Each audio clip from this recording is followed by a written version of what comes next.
Kailashahar HP petrol পাম্পে petrol নিয়ে গরমিল বলে অভিযোগ ওঠে। তাই সকল গাড়ির চালকরা একত্রিত হয়ে আজ সকালবেলা কৈলাসহর এইচপি পেট্রোল পাম্পে এসে দ্বারস্থ হয়।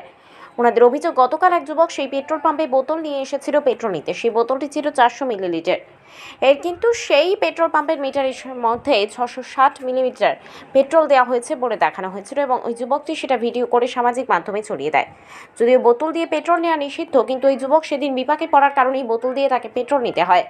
ওনাদের অভিযোগ, সেই বোতলটি যদি 400 মিলিলিটারের হয় তাহলে সেই বোতলটির মধ্যে 660 মিলিলিটার ঢুকলো কিভাবে। পাশাপাশি ওনাদের আরও অভিযোগ যে রাত্রিবেলা সেই পেট্রোল পাম্প থেকে যানবাহন চালকদের পেট্রোল দেওয়া হয় না রাত্রি 10টা 30 মিনিটের পর থেকে। তাই ওনাদের দাবি যাতে রাত্রিবেলাও সেই পেট্রোল পাম্পে পরিষেবা দেওয়া হয়, কেননা অনেক মুমূর্ষু রোগী কিংবা জরুরি কাজে রাত্রিবেলা যেতে হয় অনেক যানবাহনদের। এ ব্যাপারে কৈলাসহর এইচপি পেট্রোল পাম্পের ম্যানেজারকে জিজ্ঞাসা করা হলে তিনি সংবাদ মাধ্যমকে জানান, রাত্রিবেলা পেট্রোল পাম্পে যানবাহনদের পেট্রোল দেওয়ার জন্য তিনি ঊর্ধ্বতন কর্তৃপক্ষের সাথে আলোচনাও করবেন। পাশাপাশি 400 মিলিমিটারের বোতলে কিভাবে 660 মিলিমিটার পেট্রোল ঢুকলো সেই বিষয়ে ওনাকে জিজ্ঞাসা করা হলে তিনি বলেন সেটা মিথ্যা, সেটা কখনোই সম্ভব নয়। তবে যাই হোক, উক্ত ঘটনাকে কেন্দ্র করে গোটা কৈলাসহর মহকুমা জুড়ে তীব্র চাঞ্চল্য ছড়িয়ে পড়েছে। আজকে আপনারা কি কারণে এইচপি পেট্রোল পাম্পে? আমরা গতকালকে একটা ভিডিও পাইছি আমরা কৈলাসহর এইচপি পাম্পের, যে আপনার একজনে বোতল নিয়ে আইছে। সাধারণত যারা বোতলের তেল দিতে চায় তবুও ফোর্সলি বোতলের তেলটা নিছে। তেলটা নেওয়ার পরে দেখা গেছে মিটারে দেখা যাইতেছে 660 ml তেল ঢুকছে, কিন্তু বোতলের হইলো 400 ml বোতলে 400 ml ঢুকছে, আর মিটারে দেখা যাইতেছে 660 ml তেলটা ঢুকছে। তো আমরা সাধারণ পাবলিক আমরা এতটা খেয়াল করি না। আমরা গাড়ি যখন ফুল করি তখন আমরা সাধারণত ওই গাড়ির ট্যাঙ্কি ফুল করিয়া দেব, কিন্তু এটা ভিতরে কত ঢুকতেছে তা তো আমরা দেখতেছি না। এই বোতলে নয় আমরা প্রমাণ হইতেছে। গতকালকে দেখা গেছে যে 400 ml বোতলে 660 ml দেখা গেছে, আর আজকে আমরা 500 ml বোতল আনছি।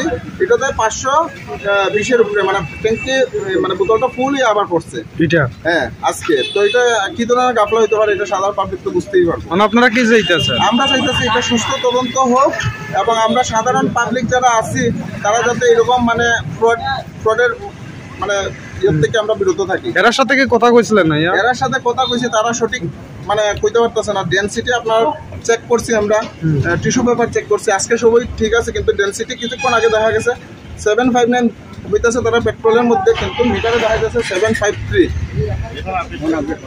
তো এরকম যদি আমরা হেনস্থার শিকার হই তাহলে আমরা তো বিশ্বাস করে এইচপি পাম্প থেকে তেলটা করি, আমরা তো আর এতটা খেয়াল করি না কোনোদিনই। এরকম যদি কন্টিনিউ হইতে থাকে তাহলে আমরা তো কি করবো। আর এরকম তেলের রেট আর এর মধ্যে যদি এরকম কাফলা হয়, 620 ml ঢুকতেছে, আমার 400 ml বোতলের মধ্যে 400 ml ফুল হইতেছে, আমার 260 ml আমার দেখা যাইতেছে মিটারে এক্সট্রা, কিন্তু বোতলে ঢুকতেছে 400 ml। তা আমার যদি 660 ml আমি 400 ml পাইতেছি, আমি 1 লিটারে কত ঢুক পাইব? আপনার নামটা? আমার নাম রূপায়ণ দত্ত। সেই অভিযোগটা মোটেই আমার পক্ষে মাইনে নেওয়া সম্ভব না, কারণ এটা মোটেই পসিবল না। আর এটা সম্ভব না এই কারণে, কারণ যদি মেজার করার ইচ্ছা থাকতো তাহলে মেজারই ভালো হয় না। মেজারটা কীভাবে হয় আমি বলি, কোয়ালিটি অ্যান্ড কোয়ান্টিটি মেজারটা হয় যখন নজেলটা সে যদি বোতলের মধ্যে ঢোকানোর সময় নজেলটা সে বোতলের মধ্যে ঢোকাইলো, সঙ্গে সঙ্গে সে মিটার রিডিং দেখলো মিটার জিরো আছে কি না আছে। মিটার জিরো করে সেটা বোতলের মধ্যে যদি সে নজেলটা ঢুকায়, তারপরে তেল দেওয়ার পরে যখন বোতলটা যতটুকু বোতলে তেল ঢুকলো তখন নজেলটা ওঠানোর পরে সঙ্গে সঙ্গে ও মিটারটা দেখতে লাগবে, তাহলে সম্পূর্ণ হিসাবটা পাওয়া যাবে যে টোটাল তেল এটার মধ্যে কত গেছে। কিন্তু আমার যে দাদা আমার পাম্পের বিরুদ্ধে যে একটা অভিযোগ আনছে, সে এমনিতেই একটা বোতলের মধ্যে ধরে দেখাইলো যেটার মধ্যে এত তেল ঢুকছে। এমনও তো হইতে পারে আমি যদি কই যে না, তেল সে ঢুকানোর বোতলের মধ্যে তেল ঢুকানোর আগে নজল থেকে কিছু তেল কইরাও যেতে পারে, এরকমটা হইতে পারে। কিন্তু এটা আমি কিছুতেই মানতে পারি না। এখন আপনারা সবাই মিলে দেখলেন, পাম্পি আইল্যান্ড দেখলেন। আচ্ছা, ওনারা যে অভিযোগ করছে যে 650 ml তেল কিনছে 400 ml বোতলের ভিতরে, তো এটা তো সত্য যে 650 ml তেল 400 বোতলে ঢুকছে না। এটা সত্য আমি তখনই মানতাম, তাদের আবারও কইতাছি ওই ব্যাপারটা যদি ফলো আপ করতো। আচ্ছা, ঠিক আছে তাদের এই অভিযোগটা মিথ্যা আপনার মুক্তি আছে। আমি তাদের কোনো রকমই মানতে পারতাছি। পুরো এই যে পেট্রোল পাম্পটাতে পুরোটাতে সিসিটিভি আছে নিশ্চয়ই, তাহলে আপনার সিসিটিভি